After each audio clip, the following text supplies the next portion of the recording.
جو اہل حدیث ہے، جو آپ کا سلفی ہے، وہ اس میں یہ مزار وزار پیر مرید کسی میں بلیو نہیں کرتا. وہ کہتا ہے صرف آپ اور اللہ، آپ کے بیچ میں کوئی انٹرفیرنس نہیں، کچھ نہیں. وہ جیسا لکھا گیا ہے کتاب کے اندر، کوئی انٹرپریٹ نہیں کرے گا کتاب کو.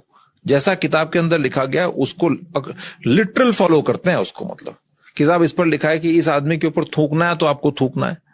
پروفیٹ، وہ ان کے جو سلافی ایک ورڈ یوز کرتے ہیں، تو سلاف السلاف، جو پروفیٹ محمد کے ساتھ کے جو لوگ تھے نا، صحابہ لوگ جو تھے، وہ لوگ جس طرح کا زندگی بسر کرتے تھے، جو کام وہ کرتے تھے، وہ لوگ سلفی، وہابی اور اہل حدیث. سنیوں میں ایک سموہ ایسا بھی ہے جو کسی ایک خاص امام کے انوسرن کی بات نہیں مانتا.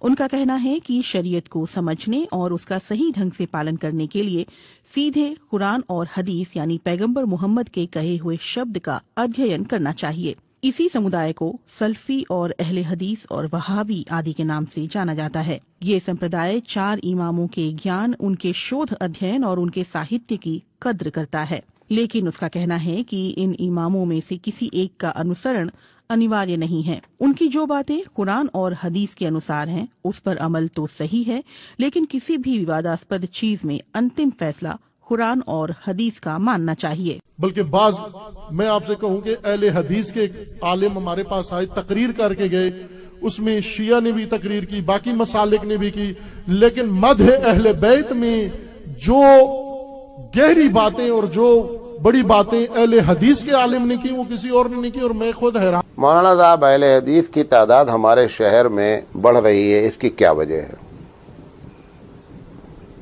اس کی پہلی وجہ یہ ہے کہ ہم بے دلیل بات کرتے ہیں، وہ دلیل کے ساتھ بات کرتے ہیں. پہلی وجہ.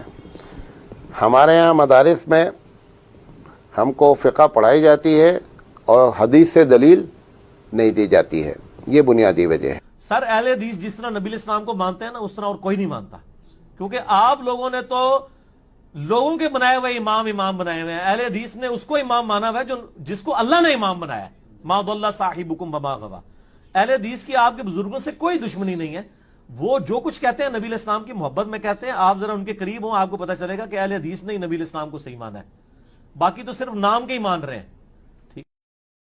اس دور میں کتاب و سنت کا اور قرآن و حدیث کا سچا محافظ اگر کوئی ہے تو اے اہل حدیثوں وہ تم ہو.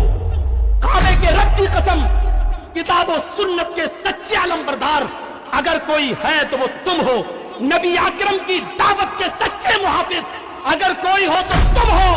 اللہ کی کتاب کو، شریعت محمد کو اپنی اصلی شکل میں اگر کسی نے باقی رکھا ہے تو اہل حدیثوں وہ تم ہو. سارے لوگوں نے آمیزش ملاوٹ شروع کر دی. کسی کے ہاں پیروں کی ملاوٹ، کسی کے ہاں فقیروں کی ملاوٹ، کسی کے ہاں اماموں کی ملاوٹ، کسی کے ہاں محدثوں کی ملاوٹ. اگر فقیروں، اماموں، محدثوں، پیروں اور ولیوں کی ملاوٹ سے رب کا دیا ہوا سچا اسلام، شریعت محمدی کا سچا پاسدار اور خالص اسلام اگر کسی کے پاس ہے تو اے اہل حدیثوں تمہارے پاس ہے. تم اس کی حفاظت کرو، تم اس کی رہبری کرو. انشاءاللہ قیامت کی صبح تک کوئی تمہارا کچھ نہیں بگاڑ سکتا. لا تزال طائفۃ من امتی علی الحق منصورین. ایک گروہ ہمیشہ حق پر رہے گا.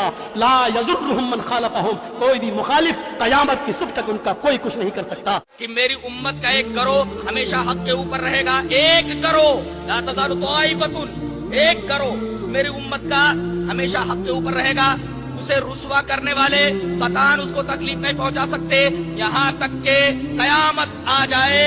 حضرت محمد ابن اسماعیل امام بخاری رحمۃ اللہ علیہ اپنے استاد کا حوالہ دیتے ہوئے علی ابن مدینی کا حوالہ دیتے ہوئے کہتے ہیں کہ اس حدیث سے مراد حضرت علی ابن مدینی کہتے ہیں کہ اصحاب الحدیث ہیں، یعنی اہل الحدیث ہیں. امام بخاری رحمۃ اللہ علیہ نے یہ بتایا کہ وہ گروہ جو قیامت تک میری امت کے اندر رہے گا، میرے زمانے سے لے کر کے تا قیام قیامت، جبکہ سورج مشرق سے نہ نکل کر کے مغرب کی طرف سے نکلے اس وقت تک ایک گروہ رہے گا، ہمیشہ حق کے اوپر قائم رہے گا اور اسے رسوا کرنے والے کوئی تکلیف نہیں پہنچا سکتے، کوئی ضرر نہیں پہنچا سکتے. علی ابن مدینی کا حوالہ دیتے ہوئے امام بخاری رحمۃ اللہ علیہ نے فرمایا کہ ہم اصحاب الحدیث، وہ اصحاب الحدیث ہیں. اصحاب الحدیث اور اہل الحدیث دونوں کا مطلب